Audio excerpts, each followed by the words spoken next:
house. So you have the people who help to participate and offer information where this research is concerned. And I give to the floor, Mr. Hunt. And thank you, Dr. Grant. The presentation that I will be presenting, Dr. Grant has already stated it, response to 5 varieties of collards grown on mulch soil in a wiregrass tunnel house.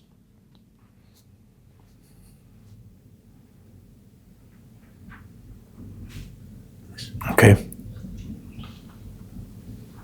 All right, introduction.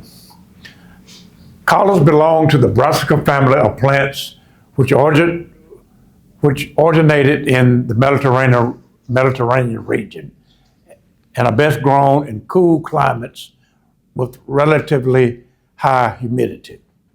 Optimal temperature for growing is between 60 to 65 degrees Fahrenheit.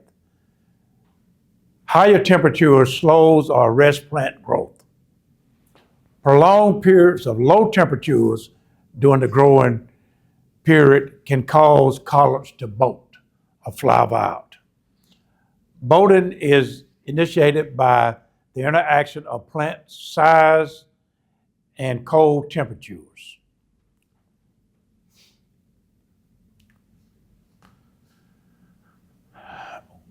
When plants are exposed to temperatures of 39 degrees Fahrenheit to 50 degrees Fahrenheit for 4 to 6 weeks, bolting will occur. Large plants are susceptible to bolting than young plants, and varieties show different susceptibility to bolting. In 2013, USDA reported that 14,000 acres of collards were grown in the southeastern U.S. in the following states: Georgia, North Carolina, South Carolina, and Alabama.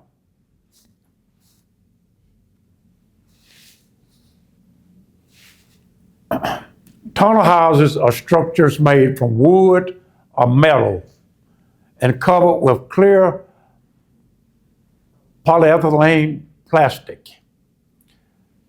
Hoop houses, walk-in tunnels, high tunnels are important tools that can extend the growing season for many small producers in the U.S.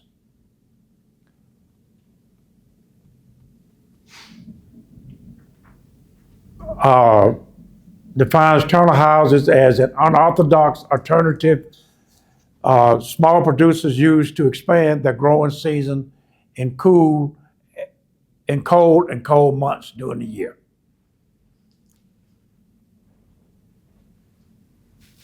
So the research problem.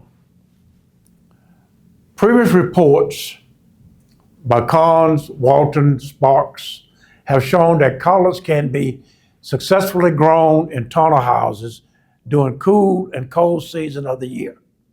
However, variety of collards shows variation of years, cold tolerance, bolting, leaf weights, and recovery after harvest.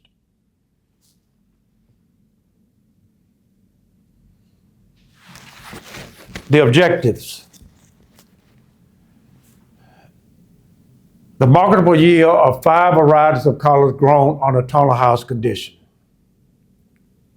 Recorded environmental factors such as maximum, minimum, and average ambient temperature, ambient and soil temperatures. Log the accumulation of growing degrees and stress growing degree days, as well as chilling hours. Okay, so in the pictures here, to my this photo here, it shows a wiregrass model hoop house. And you can see, if you might have to get a little bit closer, but you can see the sides are enclosed with fencing to keep out wildlife, and then on top of that it's a screen. If you look at the far side of the picture, you can actually see that the floor of the hoop house, or the soil, is actually mulched with fabric cloth. And if you notice close enough, you can see that there are slits for each planted setting to allow the water to get in, and we'll be able to fertilize from the top.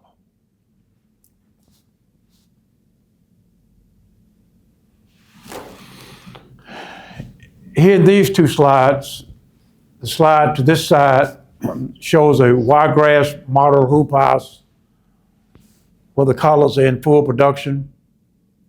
If you look close, you can see on the floor is covered with the mulch, fabric cloth. To the far side, we can see the same type house, and it has been harvested. You can see where the greens have been cropped, and you can also see the fabric that's covering the floor. And if you look close enough, you can see the irrigation tubes on top.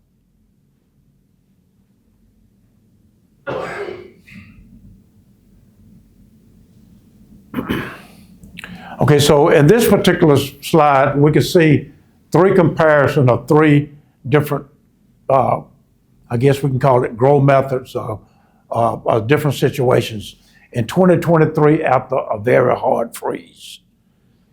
We notice at the top to this side, and all this was during that same month of January 2023, like I indicated, after a hard freeze. Collards planted on black plastic mulch, and we could see kind of what happened. Different locations. Collards planted on white mulch. But then in the bottom here, these are tunnel house collards here, and we can look at the difference in the crops.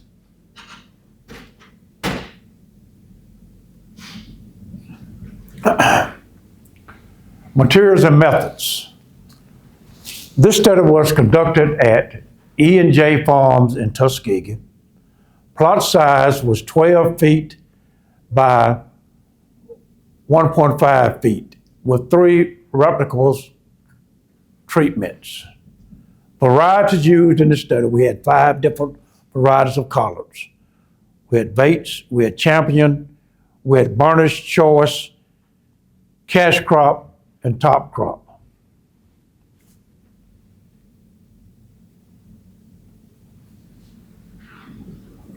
All plots were limed and fertilized according to the soil test results before planting and drip irrigated.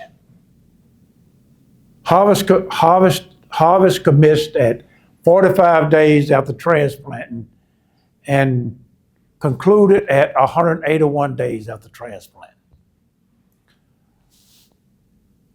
All produce was harvested, washed, and weighed. Data collected were air and soil temperatures, growing and stress degree days, chilling hours, and analyzed by using AOV procedures described by Syndicor.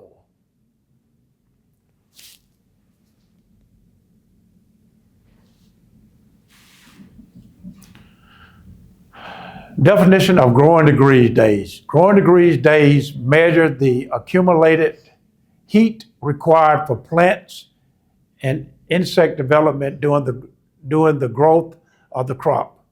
Each crop has a specific temperature below which no development can occur.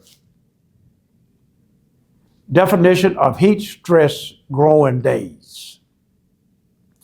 Heat stress growing days measures the accumulation of temperature above the maximum threshold for that crop. Each crop has a maximum temperature beyond which no development takes place.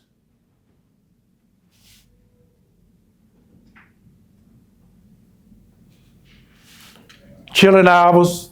This, this is the amount of coal needed by the plant to resume normal spring growth following a winter period.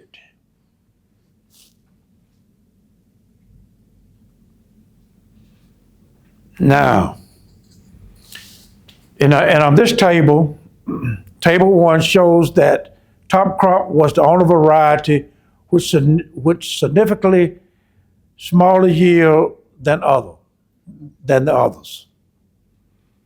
It should be noted that out of the 5 varieties evaluated, had low leaf recovery rates compared to Bates and Champion varieties. In this study overall, recovery rates are lower to those reported by Sparks, Walton, who reported leaf recovery rates over 100% when 50% of the leaf of top bunch and top crop were harvested.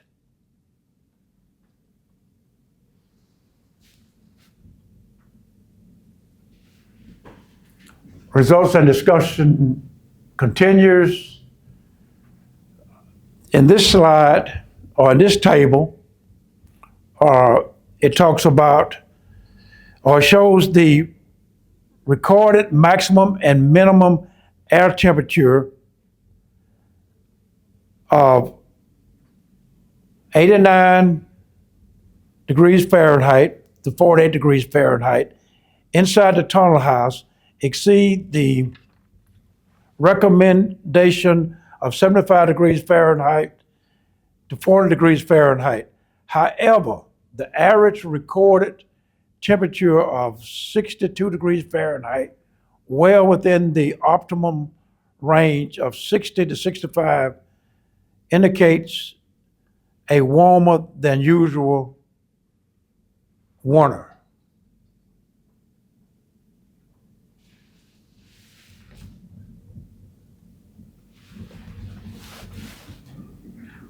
In table 3,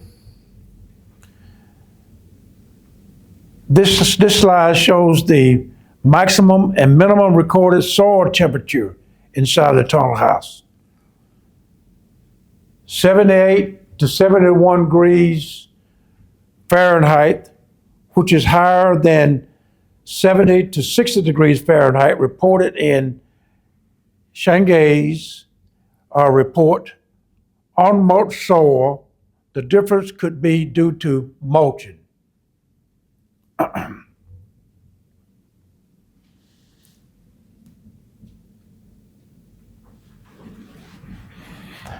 And in table 4, here we talk about there was a level of stress growing degree days, which indicated that the winter was much warmer than usual and thus caused undue stress to the plants. Winter could have affected their yields. Chilling hours accumulated was less than those reported by Shanghai in 2022 by 142 hours.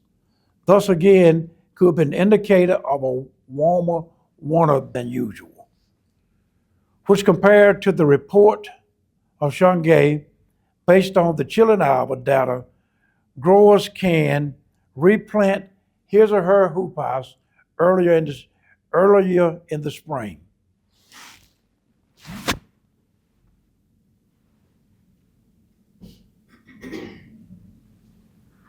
In conclusion, top chop varieties of collards was the lowest producing among the 5 varieties.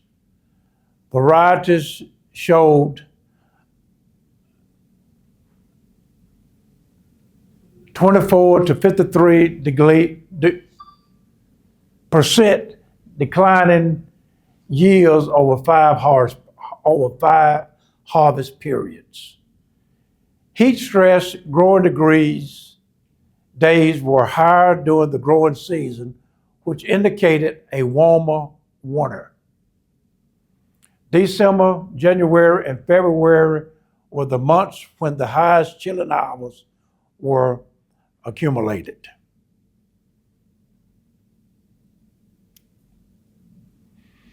Vates and champion varieties had the highest overall yields.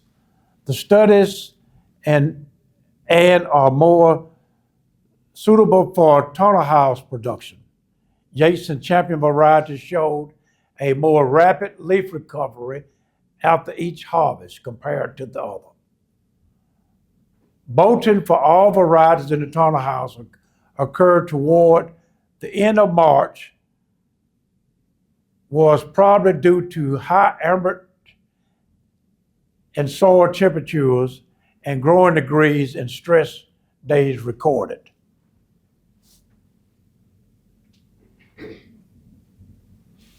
Acknowledgement.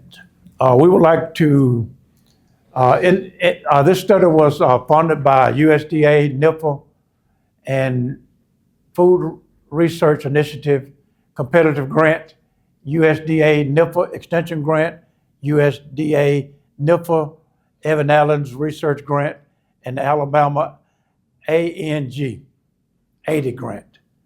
The authors would like to also thank E&J Farms located in Tuskegee for supporting this study and allowing us to continue to work on their farm. All right, guys, are there any questions that you?